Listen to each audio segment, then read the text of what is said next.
ចឹងសម្រាប់មួយឈុតនេះវា5គីឡូអគុយយើង45 48អាំពែ48វ៉ុល48វ៉ុល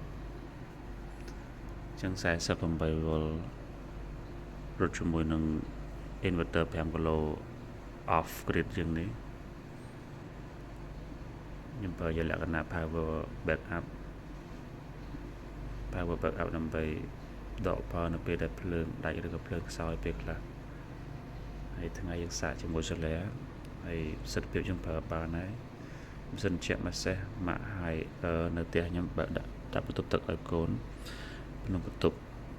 ប់គេងរបស់កូនហ្នឹងហើយបន្ទប់គេងហ្នឹងទៅហើយមកគ្រឿងទេហើយនឹងហៅមកគ្រាប់2គ្រាប់នៅក្រៅទៀតអញ្ចឹងសរុបជាលទ្ធផលទៅយើងអាចប្រើបានក្រោម10ម៉ោងពី8ម៉ោងទៅ9ម៉ោងយើងប្រើថា8ម៉ោងចុះម៉ោង8យប់រហូតមកដល់ម៉ោង6ម៉ោង7ហ្នឹងយើងបិទហើយល្បឿនដែលខ្ញុំបើកគឺបើក28 29ពេលយប់ណាដល់តែអញ្ចឹងខ្ញុំបើកខែនេះគឺ29បើកភ្លាមខ្ញុំបើក28តែដល់វាចូលពាក់កណ្ដាលអាត្រៀត11ម៉ោង12ម៉ោង1អីខ្ញុំបើក29ហើយខ្ញុំដាក់ high speed នេះមក auto call high speed ដើម្បីឲ្យវាសំឡេងលំមស្ដាប់ទៅគេលក់ស្រួលលើថាណាអត់តងើបទេស្មើនឹងថ្ងៃនេះថ្ងៃ holiday គេសម្រាកអញ្ចឹងគេបានយូរ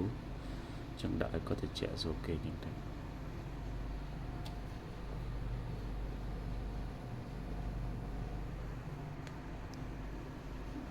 យើងប្រើ6ផ្ទាំង